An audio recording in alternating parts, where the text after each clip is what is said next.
Stock market या share market कहते हैं कि शेयर मार्केट एक ऐसा कुआं है जिसमें इतना सारा पैसा है कि सारा देश का प्यास बुझाया जा सकता है और तभी वो कुआं खाली नहीं होगा।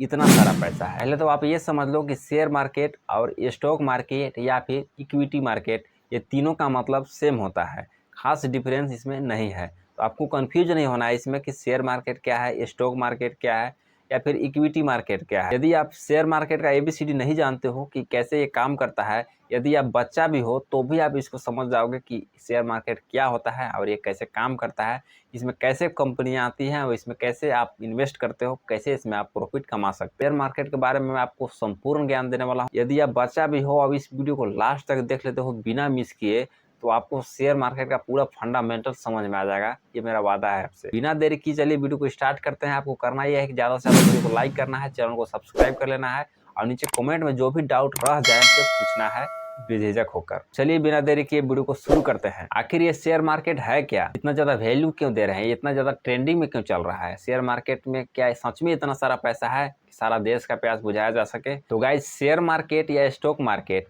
एक ऐसा ऑनलाइन प्लेटफॉर्म है जहां आप किसी कंपनी का शेयर खरीद सकते हो या बेच सकते हो। यानी आप जहां किसी कंपनी का शेयर खरीदते हो और उसका दाम बढ़ने पर उसको बेच देते हो, प्रॉफिट होने पर उसको बेच देते हो, तो यही कहलाता है शेयर मार्केट या स्टॉक मार्केट, जिसे इक्विटी मार्केट भी कहा जाता है। शेयर खरीदने का मतलब यहाँ पर यह होता है कि आप किसी कंपनी का कुछ परसेंट का पार्टनरशिप खरीद रहे हो, यानी कि आप उस कंपनी का कुछ परसेंट मालिक बन रहे हो। जितना परसेंट आपने उस कंपनी का शेयर खरीदा है, परचेज किया है, उतना ही परसेंट का आप उस कंपनी का मालिक बन रहे हो। अब आपने कंपनी का शेयर खरीद लिया है, तो अब अगर कंपनी का प्रॉफिट होगा तो कुछ परसेंट आपको भी उसमें से मिलेगा। यदि कंपनी का लॉस होगा तो कुछ परसेंट आपको भी लॉस सहना होगा, क्योंकि आप उस कंपनी का मालिक हो। कुछ ही परसेंट का हो, लेकिन आप उस कंपनी का मालिक हो तो प्रॉफिट होगा तो आपको भी प्रॉफिट होगा, यदि लॉस होगा तो आपको भी लॉस होगा उसमें। ये आपको इसमें देखना पड़ता है। मैं आपको एक सिंपल एग्जांपल दूं तो मान लो कि आप कोई एक कंपनी खोलना चाहते हो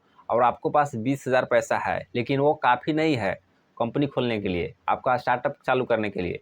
तो आप क्या करते हो कि आप किसी दोस्त के पास जाते हो और उससे आप बोलते हो कि 20,000 मेरे पास है और 20,000 तू भी लगा। यानी कि आप उसको पूरा फॉर्मूला बता देते हो कि मैं एक स्टार्टअप खोलना चाहता हूँ, इतना इतना पैसा मुझे लग रहा है, तो वो आपको 20,000 रुपया लगाया, वो राजी हो गया कि चलो ठीक है। और ऐसे में आप उसे बोलते हो कि जो भी हम लोग का प्रॉफिट होगा हम लोग 50-50 बांट लेंगे, यानी कि 50-50% का हम लोग पार्टनरशिप कर लेंगे। यही सेम फॉर्मूला होता है शेयर मार्केट या स्टॉक मार्केट में। और उसमें कंपनियां करती क्या है कि कंपनियां लोगों के पास जाती है, पूरे दुनिया के पास जाती है और उनसे बोलती है कि आप आओ और हमारा शेयर परचेज करो, यानी खरीदो। क्योंकि उनके पास इतना पैसा नहीं होता है कंपनी को ग्रो करने के लिए, अपने बिजनेस को बड़ा करने के लिए, इसीलिए वे पूरे दुनिया के पास जाती है और बहुत कम प्राइस में शेयर बेचती है। इससे लोगों का भी फायदा होगा और उस कंपनी का भी फायदा होगा। और यदि कंपनी प्रॉफिट में आती है तो कुछ परसेंट आपका भी प्रॉफिट होता है, और यदि कंपनी लॉस में जाती है तो कुछ परसेंट आपका भी लॉस होता है। यही होता है स्टॉक मार्केट और शेयर मार्केट में। अब आपको मन में ये भी सवाल होगा कि ये कितनों सालों से चल रहा है, शेयर मार्केट के बारे में तो मैं तो जानता भी नहीं हूँ, मुझे तो कुछ पता भी नहीं है।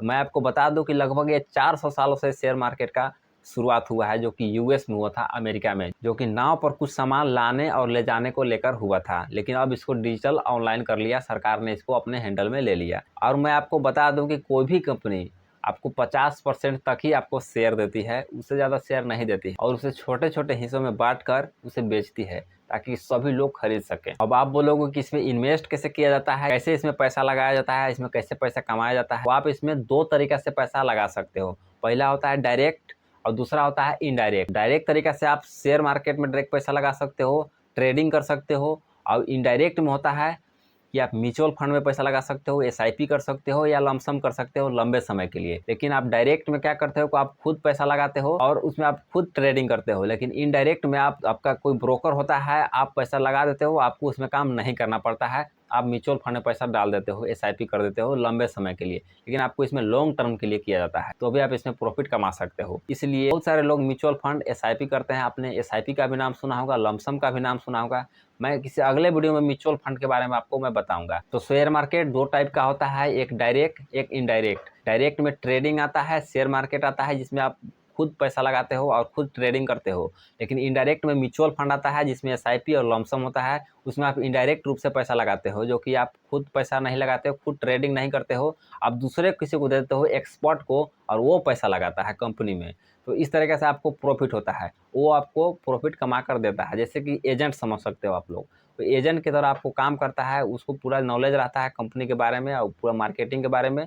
तो वो आपका पैसा लगाता है किसी सेफ जगह पर, उससे आपको प्रॉफिट होता है तो वो आपको रिटर्न करके देता है, और लॉस जाता है तो वो आपका भी कुछ ही % का लॉस जाता है। म्यूचुअल फंड में ज़्यादा रिस्क नहीं होता है, लेकिन आपको शेयर मार्केट या ट्रेडिंग करने में बहुत ज़्यादा रिस्क रहता है, क्योंकि यदि आप नॉलेजेबल नहीं हो तो आप डायरेक्ट ट्रेडिंग नहीं कर सकते हो। तो आप सोच समझ कर ही इसमें ट्रेडिंग करना। यदि आप ज़्यादा से ज़्यादा कमेंट करते हो कि म्यूचुअल फंड पर वीडियो बनाइए, तो मैं आपको अगला वीडियो म्यूचुअल फंड पर ही बना कर दूंगा, जिसमें बताऊंगा कि एसआईपी और लमसम क्या होता है, म्यूचुअल फंड में कैसे इन्वेस्ट करते हैं और म्यूचुअल फंड क्या होता है। बहुत सारे लोग ये सोचते हैं कि मेरा बैंक में पैसा है या फिर एफडी है या फिर आरडी कराए हुए हैं तो मेरा पैसा ग्रो कर रहा है और बढ़ रहा है। आपको पता नहीं है तो मैं आपको बता दूं कि एफडी में आपको 5-6% मिलता है, आरडी में भी 4-5-6% मिलता है, सेविंग अकाउंट में 4% मिलता है, करेंट अकाउंट में 0% मिलता है, गोल्ड में 6% मिलता है, और महंगाई बढ़ रहा है 8% 10% के दर से। तो सोचो इसमें आपको लॉस ही जा रहा है। यदि आप सेविंग अकाउंट में पैसा रखते हो तो पूरा बेकार चला जाएगा वो आपका पैसा। तो आपको सीखना पड़ेगा कि पैसा को काम पर कैसे लगाते हैं। तो आपको सीखना पड़ेगा पर्सनल फाइनेंस क्या होता है, फाइनेंस कैसे वर्क करता है। यदि आप फाइनेंस के बारे में जानना चाहते हो तो मेरे चैनल को सब्सक्राइब कर लो अभी के अभी। तो अब बात करें कि पैसा आखिर लगाना कहाँ चाहिए।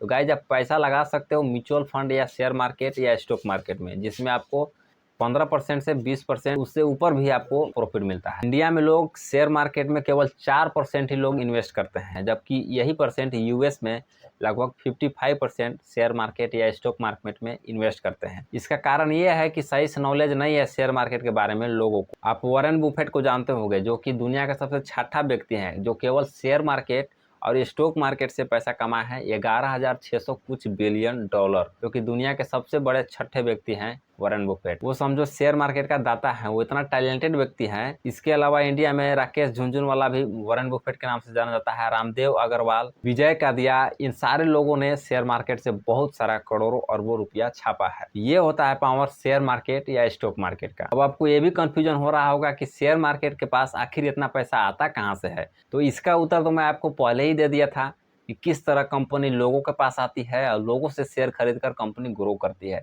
ये पूरे शेयर मार्केट को हैंडल करता है SEBI, security exchange board of India, और जितना भी स्टॉक मार्केट और शेयर मार्केट में पैसा जाता है ये इन्हीं के नेतृत्व में आता है। और जो भी कंपनी शेयर मार्केट में अगर लिस्टेड होना चाहती है तो सेबी से संपर्क करती है और सेबी के जरिए ही वो कंपनी लिस्टेड होती है।